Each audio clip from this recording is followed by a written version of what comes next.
All right, well, we may have a few more people join us or log in here in the next few minutes, but we'll go ahead and get started out of respect for everyone's time. Good evening. For those of you who don't know me, I'm Josh Waldo. I'm the fire chief here in Bozeman.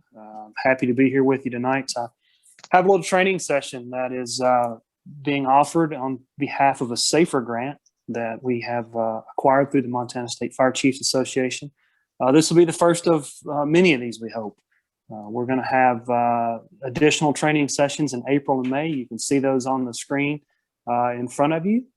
We hope to have more than that. What we're trying to do is connect with people, give people access to resources and opportunities, and really that network that's out there for you as fire service leaders. So we're excited about this. This is something new, but we think it's a really good opportunity, not only to learn, but again, to network, meet people and understand what resources are available to us throughout the state. So if you hadn't already put those dates that are up on the screen right there in your calendar, make sure you do that. Those would be some great opportunities to hear from. Really, those are resources to you as fire chiefs that are available throughout the state. So we'll have those folks on April 14th and then again on May the 12th. So first of many opportunities, we hope to grow and learn a little bit here inside the state of Montana. So we're really excited about that. Also want to take an opportunity while I've got everyone here just to remind you that our annual conference is October 14th through the 16th. That'll be in Missoula this year. It's actually a joint fire service convention between the State Chiefs Association and the State Volunteer Firefighters Association. So it'll be a great learning opportunity. We'll have some hands-on training. We'll have some lecture style opportunities for folks. So really excited about that. Tonight's session is the first in many, and I think we've got a fantastic speaker to kind of kick this thing off. So I'll start with just a couple of housekeeping things. One is if you're not already, please mute. The background noise can become a little distracting, so we want to make sure that we take care of that. And I do want you to know that we're recording this session, so if you have questions at a later date, you want to follow up, or you want to tell somebody who couldn't make it tonight, hey, you missed a great opportunity, it'll be on the State Chiefs website. So we are recording. Want everyone to know that. And then we will be monitoring the chat. So if you have a question during the presentation tonight, feel free to just put it in the chat, raise your hand, whatever you want to do there, and we'll try to work it in. Or we'll have a Q&A session at the end of the presentation if you want to hold your questions till the end. So with that, I am happy to introduce our speaker for the night. Really excited. It's a great friend of mine and just really a great friend in the fire service. It's Chief Jason Caughey out of Laramie County Fire District number 2 in Cheyenne, Wyoming. Jason is, aside from the fire chief, he's an adjunct professor for the Laramie County Community College, where he teaches a semester course, The Principles of Fire Behavior. Prior to arriving in Cheyenne in 2011, he was the fire chief of Gore Hill Fire Rescue in Great Falls, Montana. In addition, he spent 10 years working part-time and full-time for the Montana Fire Service Training School as a regional instructor and a regional training manager. Laramie County Fire District number 2 is a growing combination department with over 100 members, with 8 full-time members and 18 college resident students. Chief Caughey has a bachelor's degree in fire science from Columbia Southern University and is currently in the National Fire Academy's Executive Fire Officer Program and the master's degree program with Columbia Southern University. Chief Caughey served on IFSTA Technical Committee for the Chief's Officer Manual and a technical reviewer for Jones and Bartlett Rope Rescue and Trench Rescue Training Manuals. So excited to have him here tonight, student of the game and really just a fantastic friend and member of the fire service. So Chief Caughey, I will turn it over to you, sir. Well, thanks, Josh. And it's fun to be back in Montana, and for a lot of you, a lot of friendly family faces that I've gotten to know over the years. And all that stuff Josh said really doesn't mean anything, because really what all this is about our people in our organizations. And so thanks for joining us tonight, and thanks for the opportunity from the Montana Chiefs Association, Montana Firefighters Association, along with the SAFER grant to host this. And for many of you, I've been in your towns and had the opportunities to be with you and your organizations over the years. And, you know, my heart is still in Montana. So thank you all for what you do for your communities. Tonight is a pretty cool conversation that we're going to have about the truth of recruiting and retaining firefighters. And it's kind of dear to my heart because most all of our communities, whether you're in Wyoming or you're in Montana, the sustainability of emergency services is heavily dependent on our membership. And there is no secret sauce to attracting members and recruiting members, but if we think creatively and we work hard at growing our organizations, there are some things that we can do to help us with that. So hopefully I don't disappoint you. There isn't a magic slide that you're going to get to see tonight that you're going to go, that's the magic golden ticket or the golden key to make us better. But hopefully through the conversations that we have, maybe it'll spur some ideas and suggestions that you might be able to learn from. There is a whole wealth of knowledge in the Montana Fire Service, like Bruce Sunderam and Craig Hansen and Don Pyra and a lot of folks that have been around the fire service a long time in Montana that can tell you the highs and lows of organizations and what they've done to develop and grow from lessons learned. So probably the best part about tonight is going to be at the end of this, we hope to have just an open forum question answer discussion session. And sometimes that might be the best part of what we're doing. So again, thanks Josh and everybody for allowing us to do this tonight. And with that, couple of housekeeping items for this on top of what Josh said. Please use the chat box if something spurs a thought and you want to put it in there. Please share it because again, it's about us sharing with each other and learning from each other. I do not profess to be an expert at this at all. I think that I'm a student and we're continuing to learn every day. So use the chat box and let's share some ideas as we go through this. And then also, if you have a question, you can either save it or put it in the chat box and we'll discuss it at the end. So a little bit about where we're at here at Fire District 2. Ironically, it was about 10 years ago today that I got hired at Fire District 2. And at that time, our organization was growing. And this is Laramie County, the map of our county. And you can see Fire District 2 is a very large section of the county. And at that time in 2011, they hired their first full-time chief in over a decade. Before that, they hadn't had a full-time chief. They had dabbled with it in the early 2000s. And when that chief left, they just went back to strictly a traditional model. The call volume at the time was about 600 calls a year in 2011. That call volume jumped in 2012 to just under 1,000, and now we're about 1,200 calls a year. So things had to change. At the time, we had 34 members out of 3 stations, and about 12 of those active members. All of you that have been around the fire service long enough, whether it's combination or volunteer, know that the 80-20 rule applies to our membership participation. So we were struggling, and on a personal note, I was struggling. So together, the organization and myself had the opportunity to grow, and it created an opportunity that was pretty neat. And they trusted us to develop and grow out of those ashes of the organization struggling a little bit, and then also me struggling a little bit. Versus today, you look at, we're 1,100 square miles. We're actually in the process of growing to 1,300 square miles. The neighboring fire district is folding into a merger, so we're going to be consolidating into a little bit larger organization, which will become 8 stations and about 125 members. Currently, we have 4 stations, 102 members, 9 full-time people. We're down to 16 college students from Josh's data that I gave him, and 77 volunteers. So things have changed. And what I want to share tonight is just what we're doing to provide that, because growing volunteer numbers and retaining volunteer members is a challenge across the country. It's not abnormal to see the greatest challenge of many organizations in that finding members to participate and then retaining them becomes significant. And obviously with SAFER providing dollars over the last 20 years now for us for that process, it continues to be a priority for the American Fire Service. So why are some organizations doing well and not struggling, and why are some organizations struggling to find new members.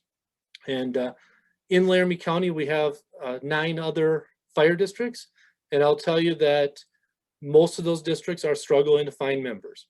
And so it is truly organizationally based on your ability to attract new members and your ability to retain them. One of the coolest things that I'm proud of over the last 10 years is not the increase in members, but the fact that we have over 20 of those members that were here in 2011 are still on the organization today. And that speaks volumes to our organization and to our people, that we didn't run off a ton of people with the changes that we've made. They took ownership of the challenges that we placed in front of them, and they've led that growth in the organization. So I'm really, really proud of those members that have stuck through those rough times and grown with us. So what changed? And I threw this picture up here because it's a picture of a lot of young men and women sitting and having dinner around the table. And that's one of probably the biggest things that we changed, is we started to really look at what is impacting our growth.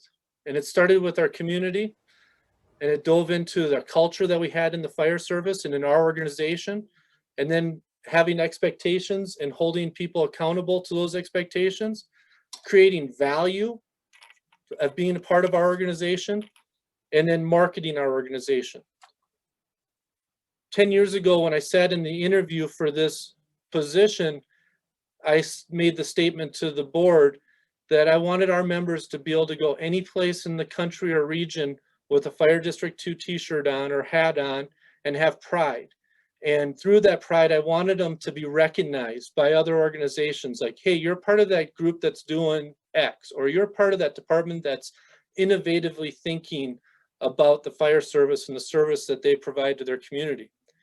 And I think they bought into that. They wanted to be a department that was respected and trusted and valued, and they wanted to be a part of that winning team. So when we looked at what's impacting the growth of our membership and the continued growth, it really comes down to these 5 factors. What are our community needs? How do we match our organization to the community? What are our cultural needs, and what does that look like? What are our expectations and accountability? How do we create value about being a part of our organization? And then marketing. And we'll get into each of those a little bit here tonight. You know, it takes a lot. It takes a lot to lead an organization. It takes to be part of a leadership team of an organization. And for a lot of us, we've been doing it a long time. And the key there is we have to grow and mentor that next level of people around us. I look at Bruce Sunderman, who is his outstanding leader, and Craig Hansen, who's been in Chinook for a long time doing great work. Our key is, what's the succession plan look for those people below us, and how do we find the talented people in our community that can grow our organization in the future? And part of that is just looking at our community. So what is it about our community that that fits for our organization? And many of you know Gore Hill, where I started as a fire chief, is a neighboring community of the city of Great Falls, but it really doesn't have a community. We don't have a main street. We don't have a school. We didn't have an identity to hold on to drive the community. So for Gore Hill, we had to create a culture inside of our own fire department to create the community. And that community was, we were going to be a training organization. We were going to focus on training and developing and being a place where firefighters could come and get excellent training, advance their skills, and feel like they were really growing. And we did that with the help of Butch Whedon and the Montana State University Fire Services Training School and all the programs that they offered. We had to, because we didn't have a main street. I would have loved to have been in Cascade or Ulm or Belt or any of the other smaller communities, Vaughan in Cascade County, because they had an identity already built for their community. They were Vaughn. There's a Vaughn school, there's a Cascade school. There's pride in that. If your community has that, you have the initial brick laid in the foundation for creating your community vibe in your department. So when I moved to here, to Laramie County, I found myself in the same boat. We are a suburb community to the city of Cheyenne. We surround the city of Cheyenne on 3 sides, and we do not have a main street. And because of that, most of our citizens think they live in the city of Cheyenne. So I don't have that first brick in the foundation to build the community vibe. So again, we had to paint a picture and a vision of what is our community and how do we service them. A little bit about our community. We have that suburb donut ring around the city of Cheyenne. Those are mostly ranchettes, 5 acres and 10-acre homes, mostly middle to upper class. Most of those folks work in the city of Cheyenne or work in Denver.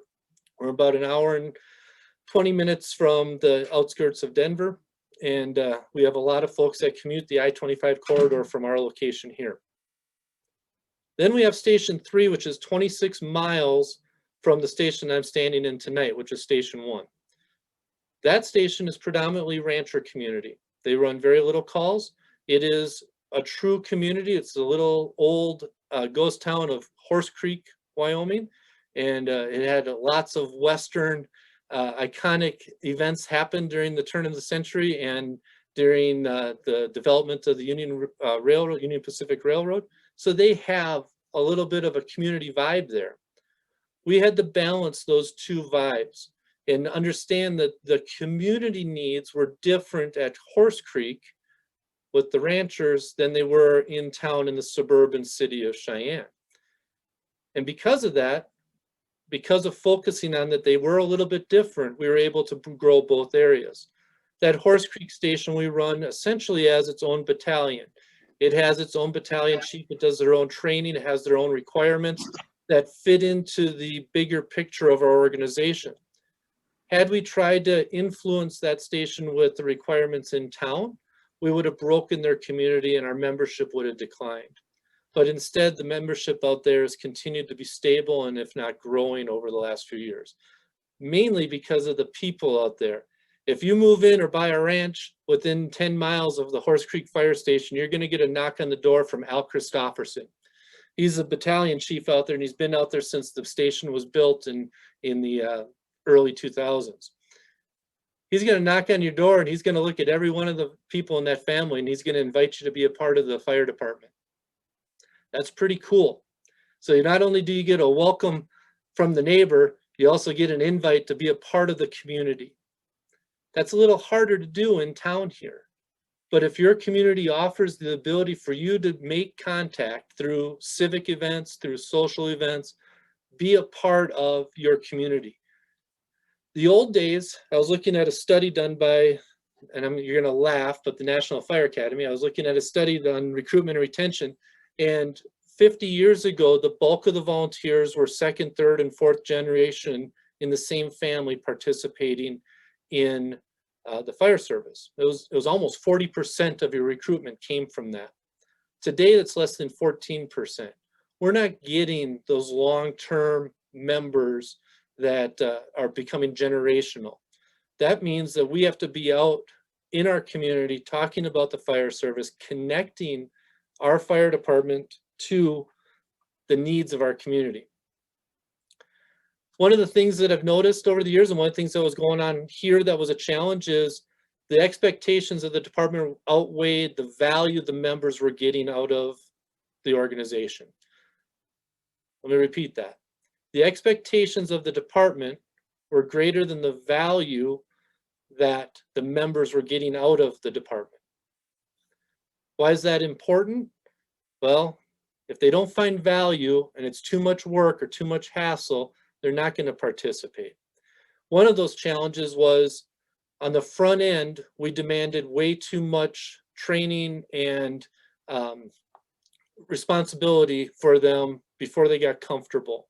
They were expected to get their firefighter 1 within the first 6 months of the organization, being on the organization. But yet there wasn't a training program that facilitated that. So they had to do it on their own.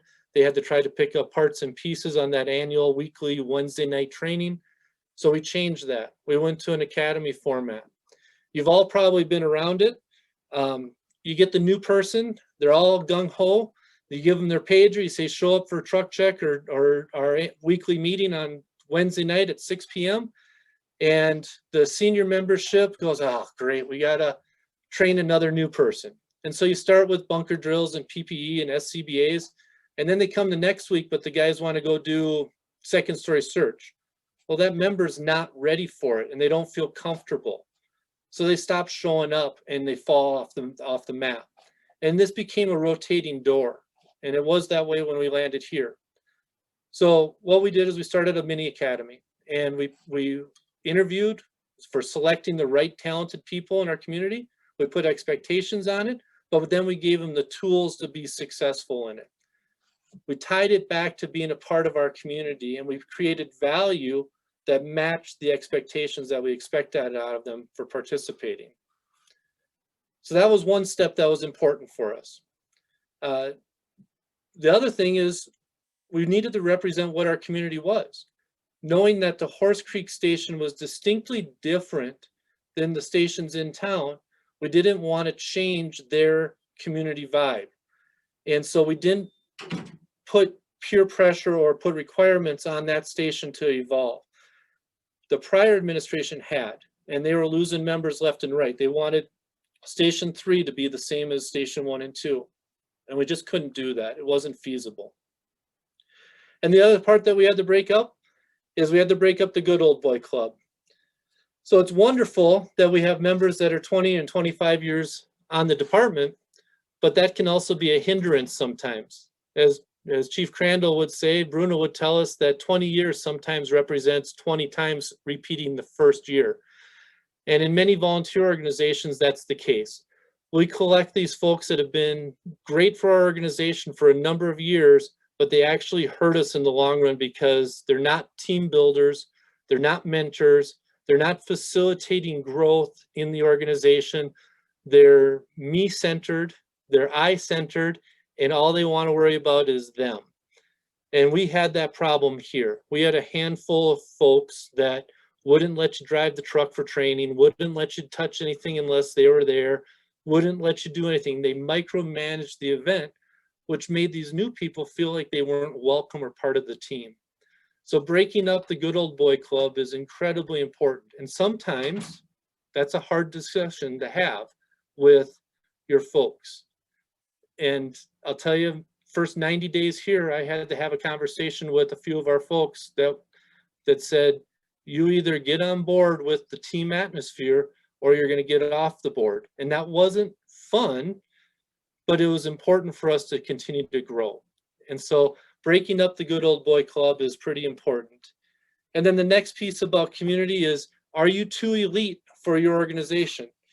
And I see this in a lot of organizations in our region where they want to be Denver Fire Department, or they want to be Billings Fire Department, or they want to be FDNY, but that doesn't fit your organization. It doesn't fit it operationally.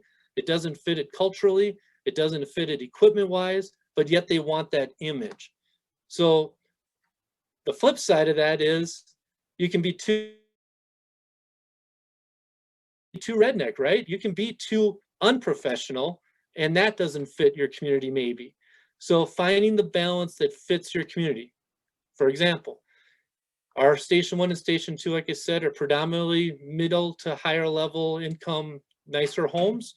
We need to be professional and have a professional image with them to attract them. These are doctors, lawyers, meteorologists, business owners, and to attract them into our organization, they had to feel like they were amongst their peers. Versus when we go out to the ranch setting, you bring a lawyer out to the ranch setting and they're going to do something else with them other than train them, right? So we had to make sure that they kept their culture of what it was. We don't have them wear duty pants and uniform shirts out there. We give them flannel shirts with our logo embroidered on it. We give them wool vests, wool vests with our logo on them. We give them labeled, marketed stuff that they would wear out in their area. And that seems to fit for us. And so make sure that you fit your community on what your expectations and what your image is going to be like.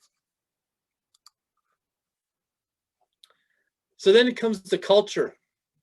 And culture is tough because culture can change with the leadership and the vision. And culture becomes a vital part of who you are.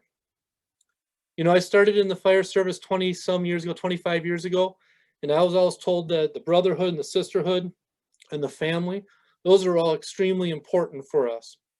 But there's this other side of it, and that's the business side of it. We can have a great dysfunctional family and still have family, but that might not be what's needed for our community to grow. Or we can create what I call the family business, because we have to incorporate some business practices into our department. One of them is marketing. That's a business skill. And so we have to study that business aspect. We also have to think about it being a little bit transactional between our organization and the community and our organization and our members. There's a transaction that occurs. They join our organization expecting something, and in return, we expect something from them. That's called a transaction. That's the same as going to Ace Hardware and buying a bolt or a cotter pin. You're conducting a transaction. So we started the family business philosophy, is that we want the family values, but we also want a business. And if you think about it, if you go to, I'm trying to think of one of my favorite restaurants. If you go to, I can't right off the top of my head because it went blank, but if you go to Ace Hardware and you go there versus Lowe's or Home Depot, there's a different service, right? If you go to Ace Hardware, there's somebody there to help you. There's someone there to participate. They care about you being happy with your purchase. Most of the time in those bigger box stores, you don't have that. So we wanted the family business. We wanted our members to have ownership in our culture and ownership in who we were. And so we started to focus on not only family, but creating a family business attitude. Again, does your identity match your community needs? Who you are and what you do, does it match? And I always remember some of the different departments that I traveled in, like Grasshopper, Montana, where they were a community-driven fire department. They probably still are. And everything they did was matching what their community needs were. They weren't trying to be something they shouldn't be. They were very in touch with the pulse of their community. And that's incredibly important when you're looking at recruiting new members. One of the things we did when we started to develop the family business, we asked all of our members, we started with the officers, which at that time was about 16 officers. We sat down and we listed every trait of what it meant to be a Fire District 2 member. And we had up there on the board, we had the traditional integrity, honor, pride, all those things listed on a whiteboard, 40, 50 words. And they settled on 4 words. They settled on they wanted to be known for service. They felt service to our community, service to our mutual aid partners, service to each other was an incredibly important trait for our members to know about. They wanted ownership. They wanted ownership at every level of the organization. They wanted the newest person in the organization to have a voice. They wanted the most senior person to have a voice. And they wanted a system that allowed them to participate equally in the organization. And we stole that a little bit from the Navy SEALs. So the Navy SEALs, if you graduate and survive their training and you go on your first mission, before that mission is deployed, every single person on that mission gets a say if they agree with the tactics and the operations of it. Well, that has ownership. And it ties us back to that family business. We wanted our members to have ownership. We wanted 50 members at that time to walk by the garbage can if it was full and empty it, or walk into the bathroom and if the toilet paper dispenser was empty, we wanted them filling it without somebody telling them to do it. So we wanted to create ownership. So that was valuable. We wanted unity, regardless of frustrations or personal conflict, either amongst ourselves or with our neighbors. We wanted to really focus on unity amongst us all. And then the final word that they chose was to be progressive. They took pride in studying the underwriters laboratory science research. They took pride in developing their academy. They took pride in developing the direction that they were going. And when you look at the word progressive, it never stops. You're never done being progressive. So for the last 8 years, we've continued to try to grow that amongst our organization. All those are part of culture, and culture is important for us. And the final part we stole from a book. Some of you can see it if you have my cameras up. It's called The Ideal Team Player by Patrick Lencioni. And we took this book as a book study for our officers. And it talks about 3 traits: being hungry, being humble, and being everyday street smart. And in the book, they talk about how to identify those characteristics through your interview process and asking questions of your members. And what we said is, if they were lacking one of those traits during their interview and they were coachable, they were somebody we felt we could coach, we brought them on. If they were lacking 2 of those traits and they weren't coachable, we didn't touch them with a 10-foot pole because the energy draw on our system was going to be too great. We didn't have time to accept everybody. We had to be a little bit more selective. And we needed the right people in the right positions to grow. So when you look at culture in your organization, a tendency for a lot of us when we start to get low on numbers is we accept everything and everybody. If you're walking, talking, and can chew bubble gum, we're bringing you on the organization.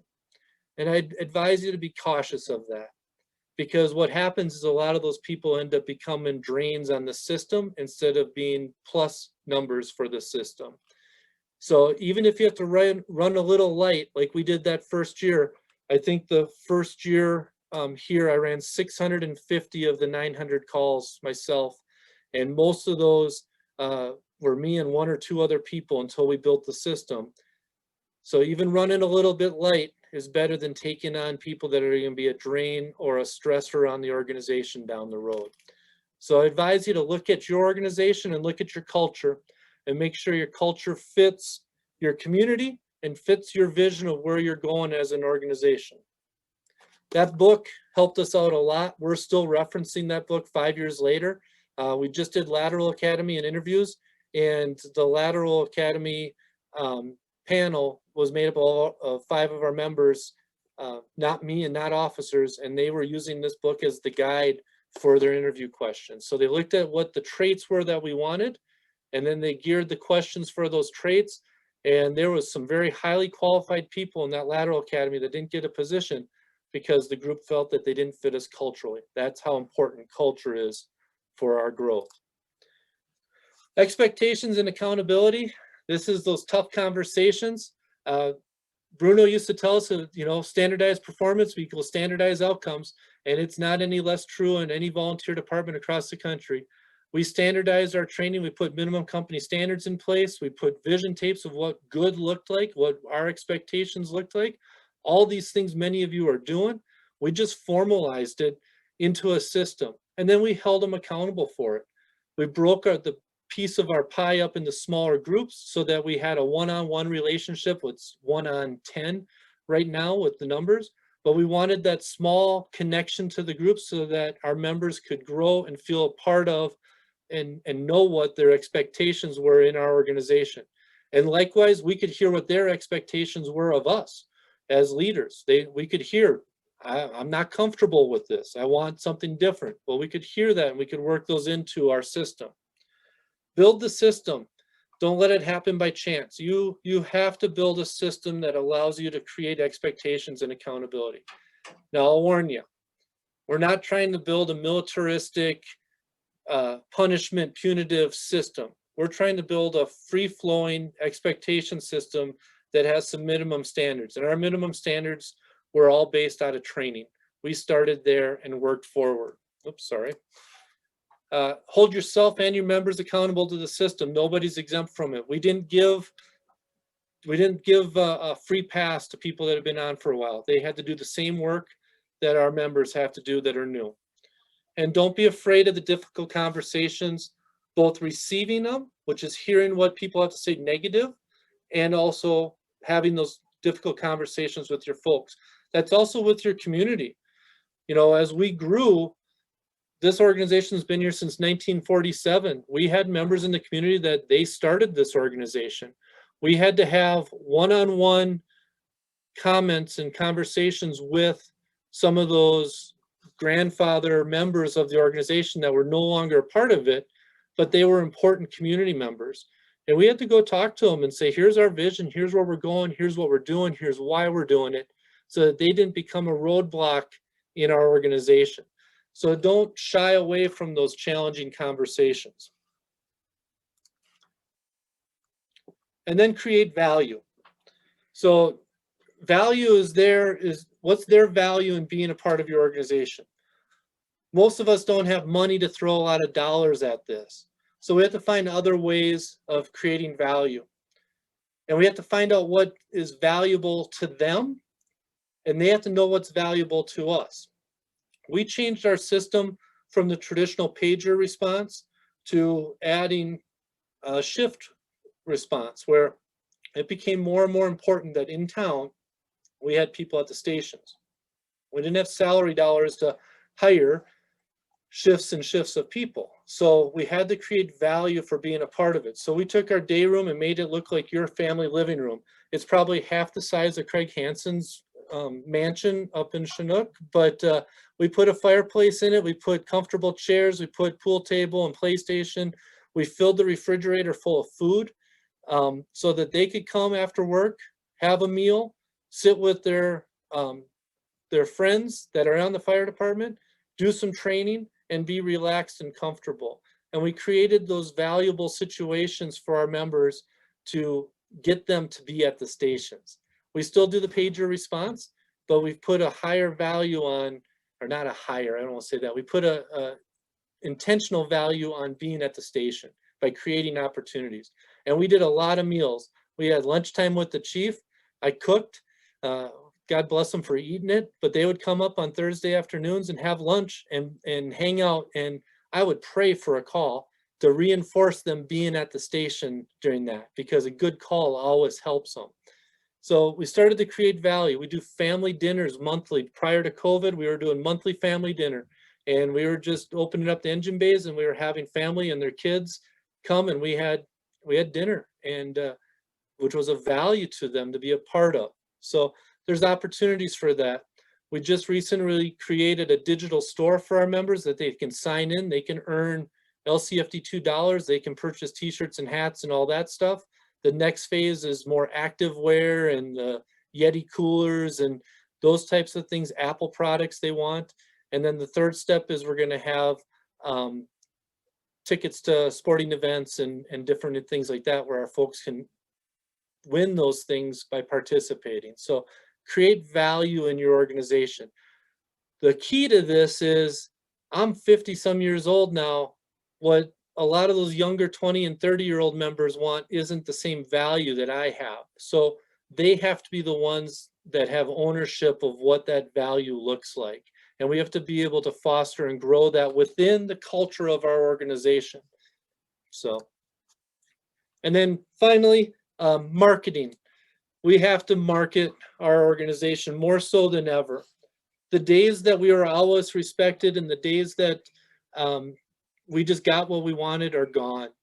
If you look at what's happened with the law enforcement industry across the country, unfortunately, Montana and Wyoming are a little bit unique in that we're not having as negative impacts in those industries, but it's coming. And it used to be that we walked on water, and in many communities, that's not the case. And we can't expect that to be the case. So we have to market to our families. We have to market to our businesses. We have to market to our community the excellent work that our members are doing. And we need to have somebody assigned to just marketing, featuring what we're doing. Social media and the local media is outstanding. Open your doors to your community and let them see what's happening. Be present at community events. This summer, we're going to be at the farmers market. We're not selling anything, but we're going to be there with a booth and table, and our members, they'll have a fire safety message, but they're going to be there mostly just sharing stories about their experiences with our organization, with the community, in hopes of drawing more people to want to be a part of our organization in the future. We implemented signs and banners out in front of the station. We have a different sign or banner out every month. Sometimes it's seatbelt safety, sometimes it's a fire prevention message. A lot of times it's just a membership message. We interact with the community as best we can annually and continually. We wrap our vehicles. We do a recruitment drive. We wrap our vehicles, especially our command vehicles, which are driven home daily into neighborhoods in our community by our volunteers. We wrap them with messages. It's inexpensive, relatively inexpensive, and you can change them up, but you have to market what you're doing. You have to be intentional with what you're looking for as far as your marketing goes. And then take every opportunity to sell the values of your organization. Somebody's got to be beating the drum, selling why it's important. That study that I referenced from the National Fire Academy said that the greatest people we have marketing our organizations are our existing members. So if we can keep them happy and we can provide them the information and the message we want disseminated, they're going to do great work in bringing more folks into our organization. So just like your small business, find the avenue to market. The SAFER grant provides recruitment and retention. They provide contractual marketing dollars for marketing. So if you're not applying for that, there's a great opportunity to get some cash. We just applied for $400,000 in SAFER for 4 projects. One of them being a quarterly contest where our platoons could win based off of how much they participate and how much they train and how many calls they go on. Win trips like to Top Golf or skeet shooting or trap shooting or a round of golf and dinner or dinner and a movie. We sought money for that. We sought money for individual prizes for individual participation points. We put money in for marketing for TV and radio and social media design. So there's money out there. You just got to go after it. So take the opportunity to address marketing, and that has to be purposeful or intentional, and you have to sit down and find somebody in your community that's really good at that. It might be a school teacher, it might be a member of city council, it might be a rancher that's got his own private business. Capture them and use their expertise to help you grow. And then change. The way we do business today is not the way we're going to do business in 5, 10, and 20 years. And it's not the way we did business 20 years ago. And I look at Sears Roebuck. Almost every one of us on here probably purchased something from Sears back in the day. Most likely Craftsman Tools or Die Hard Battery or Kenmore product. Where's Sears today? They're gone. They've sold the brand. They've sold Craftsman. Now you find it in Lowe's or Ace Hardware or other stores. They sold the Kenmore brand. They sold the Die Hard brand. All because they didn't evolve or change with their business model as the world changed. And the fire service, I'm sorry, is no different. Doesn't matter if you're in Grasshopper or you're in Lewistown or you're in Frenchtown or you're in Kalispell or any place in the state of Montana, the fire service is changing. And how we meet our customers' expectations and needs to change. And that includes how we recruit new members and how we retain them. If you're trying to apply the model that were brought up under, most likely we're going to struggle. And it takes work. Change is incredibly difficult on one hand, but it's also incredibly rewarding when you see it become effective. And it has to be continual. We try to set the stage by saying what we're doing today, we're going to be doing different in 5 years. And we want to preface that with our members so they understand that we're always moving in a direction. And we're going to have to be willing to fail at some things and pick up the pieces and move forward with it. But we're always moving forward. And so understand that recruiting our members today is a lot different than it was back in the day. You have to find the value and you need to communicate the value to them. And then you got to find them in your organization or in your communities. If you're not getting exactly what you want, you expect or desire, start by looking at yourself first. So one of the things that I said, especially now on my 10-year anniversary, is I have a shelf life here.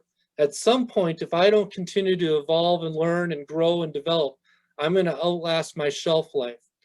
And I better be the first person to see that, or the organization is going to steamroll me, where our membership's going to decline, our participation is going to decline. And all of that is going to be a reflection of us not evolving and meeting their needs. So if you're struggling really, really hard at finding members or keeping members, start with yourself. Look at what's going on with you. Look at how am I interacting with our organization. Look at, am I outdated? Have I had a shelf life? And do I need to change what I'm doing? Because all of this starts with the leadership team.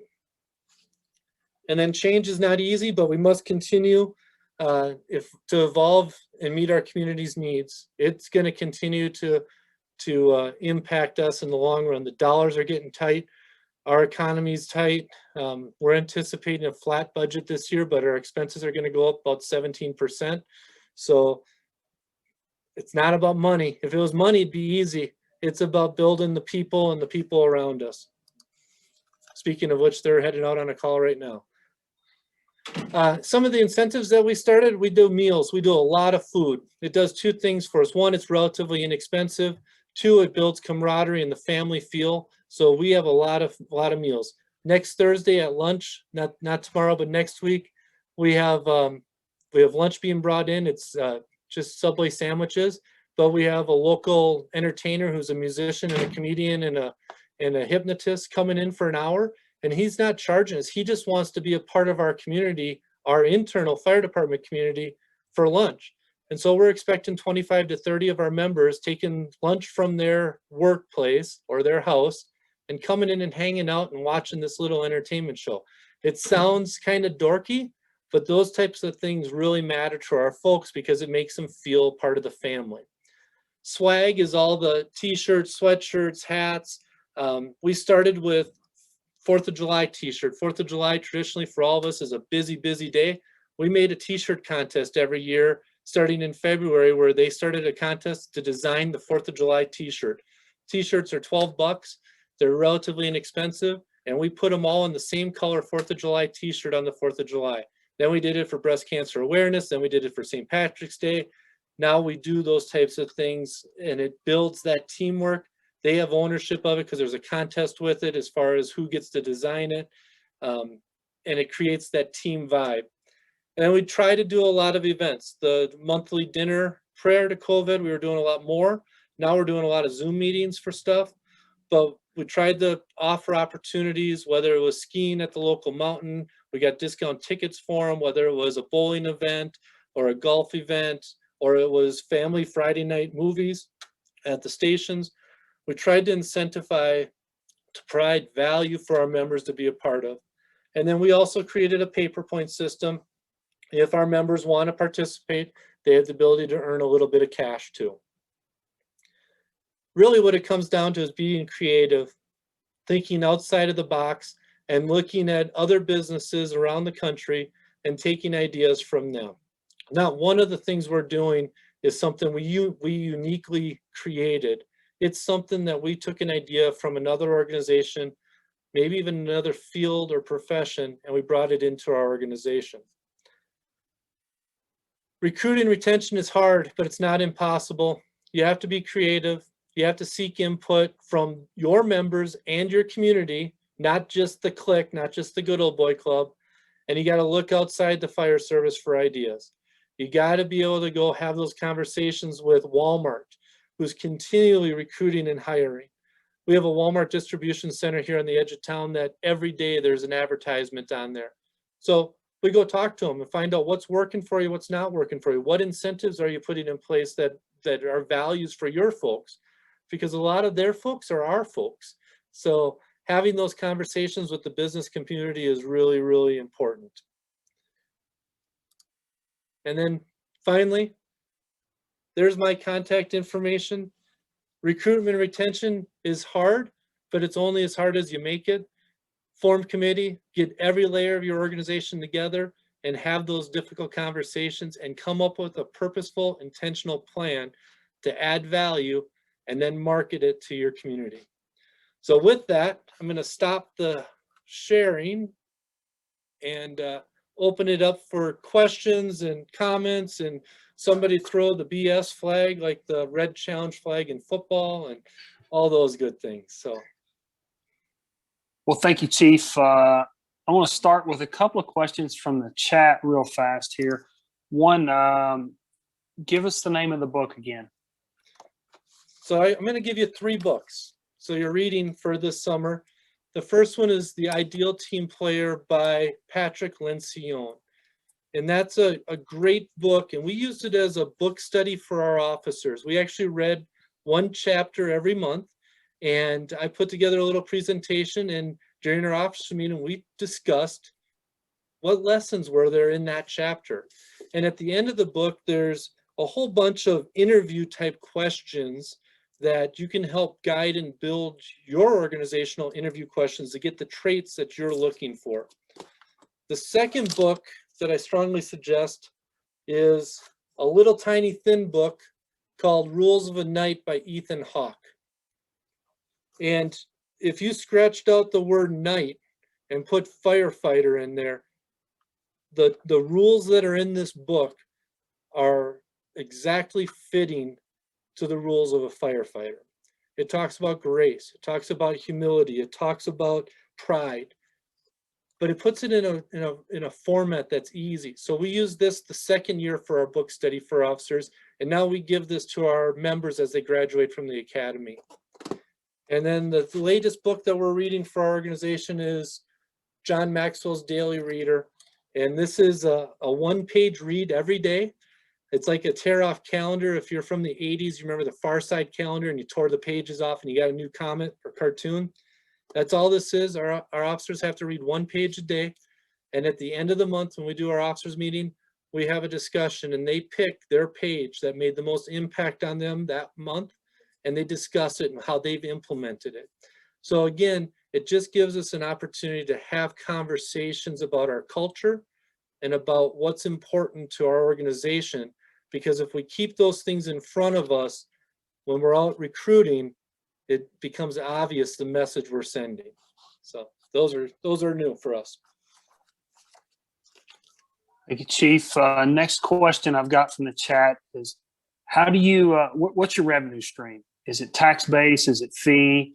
What pays for all the discretionary spending that you're referring to? Well, we're really fortunate to have a fire chief in Bozeman, Montana that sends us donations every year. No. So we are a mill levy tax base set by the state legislation in 1947 at 3 mills. So we get 3 cents for every 1,000 property value.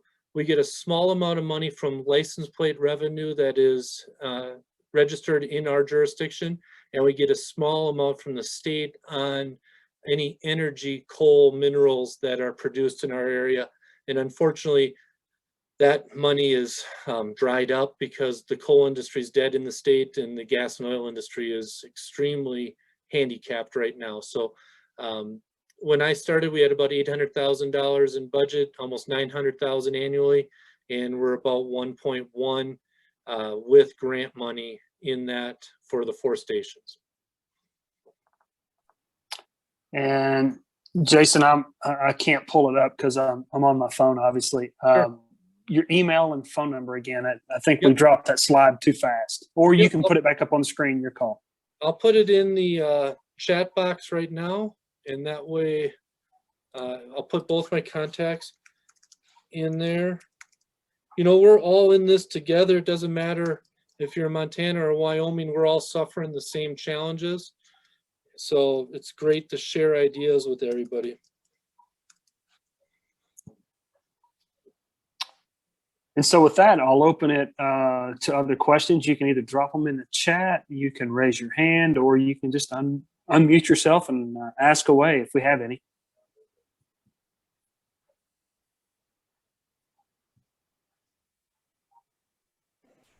Well, I won't be shy. Hey, Jason, Don Pyra. Hi, Don. So how are you? Good. How are you? Good. One of the things that seems up front that would be difficult is where you broke your battalions kind of geographical by neighborhood. It'd seem like one of the problems that you might have would be that, you know, feeling of not being treated consistently or evenly. And it's kind of like the family thing with the big brother and the little brother. Does that give you some problems, Jason, or how do you resolve those kind of discrepancies with feeling people are being treated differently? Thanks. great question, Don. And we're actually addressing that question through this consolidation because the 4 new stations are a little bit farther out. And one of the things that we made sure we do is that we were consistent with the expectations. So there's a minimum training level to achieve to become a minimum member in our organization. All of our members have that ability, whether they're in town, in the in-town battalions or the out-of-town battalions, but that's very limited. It's essentially equivalent, Don, if you remember, we used to do the defensive firefighter role, right? Then we grow that, and all of the organization, whether you're out in the Horse Creek Station or in town, have the ability to go to the next level. What we found is the Horse Creek folks don't necessarily want to go much further in that because of the requirement to maintain those skills, right? So culturally, we've made that clear in our organization that there isn't any difference. There's no us and them statements. And when we hear those things, we squash them pretty firmly because we are all one big family. And what's happened over the years is Station 3's actually grown quite a bit, and they've been able to demonstrate their proficiency to the in-town folks to make sure that there isn't this us and them, like all those darn Station 3 guys, right? That doesn't fly here, and we're just clear about that. But it could definitely be a problem if you weren't willing to have those challenging conversations. All right, Chief, I'm going to take us back to the chat here. We got a couple of great questions coming in. Do you have any guidelines for removing firefighters who are not meeting expectations? And is it based on intentions, or is it more results, intentions and motivations, or is it more results focused? So we run it like a business at that point, right? So we do a 3-strike process. So the first part is the coaching.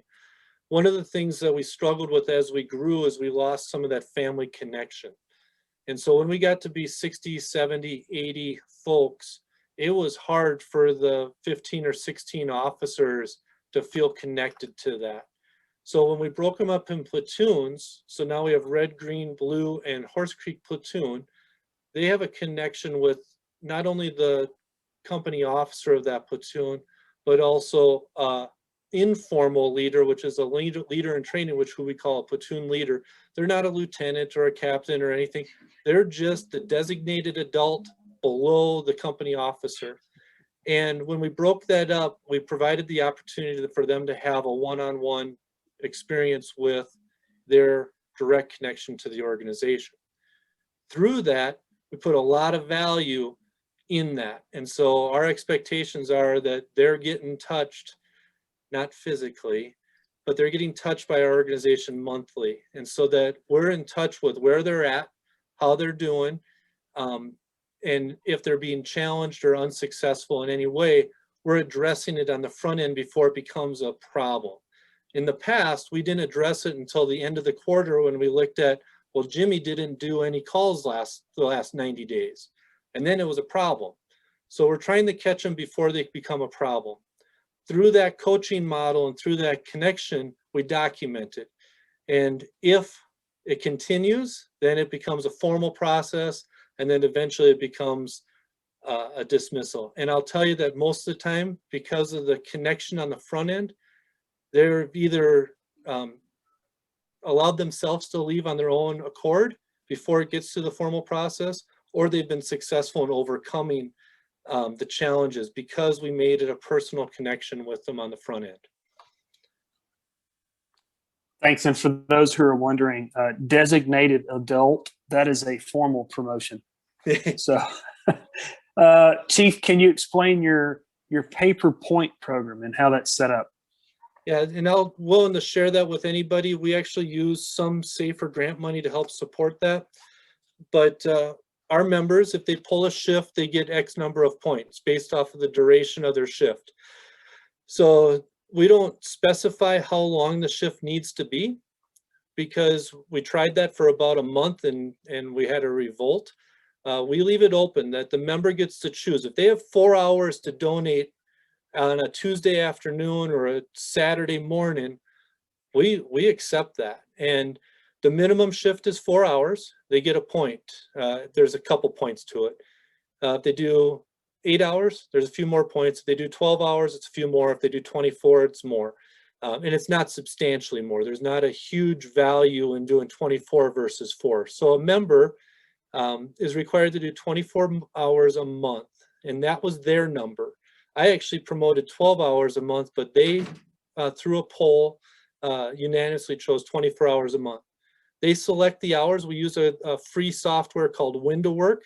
They go into that software, they put their schedule on the calendar for when they're going to participate. We track that through emergency reporting and Window Work, and their points get accumulated each quarter. We take the total points divided into a set dollar amount to achieve a dollar value for that point, and then we give that reward at the end of the quarter to the members. We have about 40% of our members that are in paper point. The other 60 have chosen not to be in that. They don't find value in it. They don't want the little bit of money to throw off their taxes. And so they just say, hey, I'm doing this on my own accord. We do offer a fuel stipend to non-firefighter members if they want that, just to help compensate them for the cost of coming to the station and participating in those types of things. So we do that about a quarterly basis. We invest $100,000 into that. But when I started, it was $50,000. We've just continually grown it based off of the volume of people that we have participating. And then the other part of that is we have a coefficient on that emphasizes training. So the more certs you get, the higher coefficient you get. So if you don't have your firefighter 1 yet, you only get maybe 0.8 value of your points. If you get your firefighter 1, you get 100% of your points. If you get firefighter 2, you get 1.125 and so on. So we tried to tie that back to training and certifications to emphasize the importance of those things. So I'm going to skip around here a little bit, Chief, and try to stay relevant. How do you handle the non-firefighter members? So we have a support services division. Originally, that was our auxiliary. We changed the name because they do so much more than just the traditional auxiliary. Those support services folks have their own uniform, their own identity inside of our culture. And we have about 25 or 20 folks in support services now. They do meal preparation, they do public education, they do support of large incidents. They're awesome. They're doing our marketing. They're great. They're people in the community that want to be a part of the team, but they don't want to be firefighters. And one of the coolest stories is we had Chrissy Rubin, awesome lady in her 40s, said, I want to be a firefighter. So she applied, got through the process, went through our academy, graduated. And her husband came to us in December after graduation and said, I don't want to be a firefighter, but I want to be a part of this organization. So he's on support services and she's on the fire line, and they're a great asset to our organization. So Chief, we got more questions, but just for those who need to jump off, I want to make sure before they leave us, there is a link to a survey in the comments, as well as a certificate of completion. So if you can't stick with us, I'm going to make sure that we get through as many of the chat questions as possible. If you got to leave, please get those links before you leave. But we are going to continue to answer questions as long as Chief Caughey will entertain us here. So Chief, do your stations have medical response? And if so, at what level are they doing that? So we do. We are licensed through the state for advanced life support. We are non-transport, but our minimum requirement is EMR, emergency EMR, which used to be BEC and used to be first responder. That's our minimum, but our expected level is EMT. So again, on that paper point scale, we give more points when you get your EMT. You get a little incentive and a little perk for going through that EMT class. We run about just under 70% of our calls are EMS calls, so much like the rest of us. And it is an important part of our community service, and it's a great opportunity for us to interact with the public and recruit new members. All right, Chief, grant question here. Do you do grant applications in-house, or do you seek outside sources? If you do use outside, do you have any suggestions?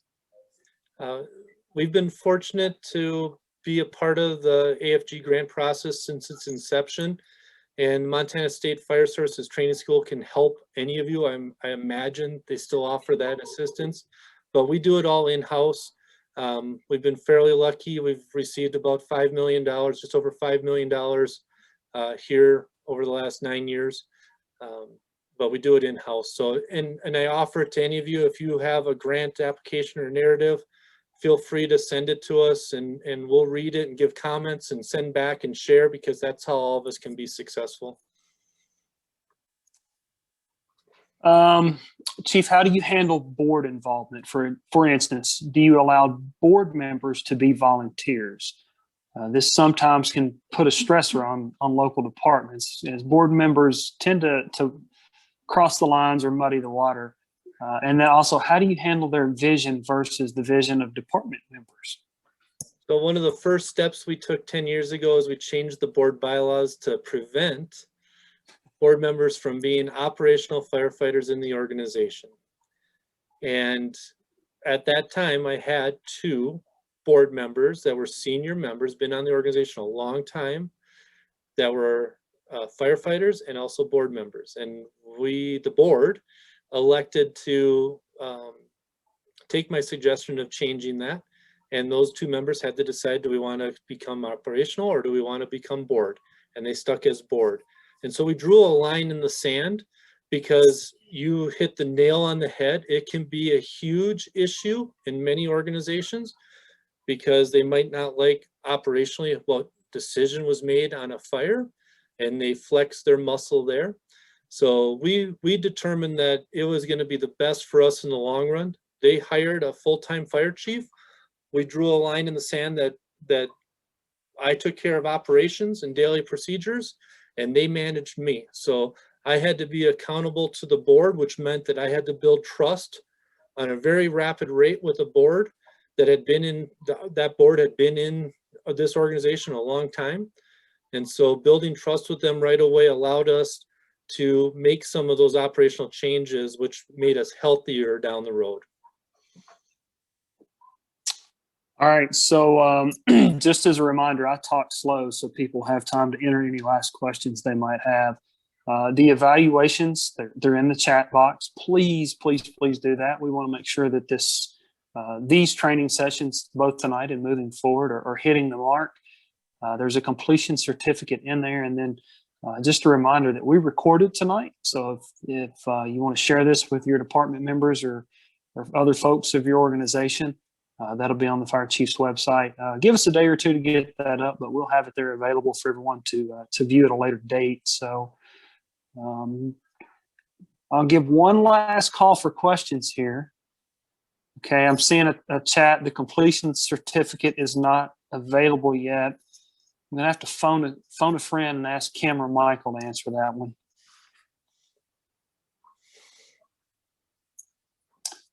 So while they're doing that, Chief Caughey, obviously, thank you.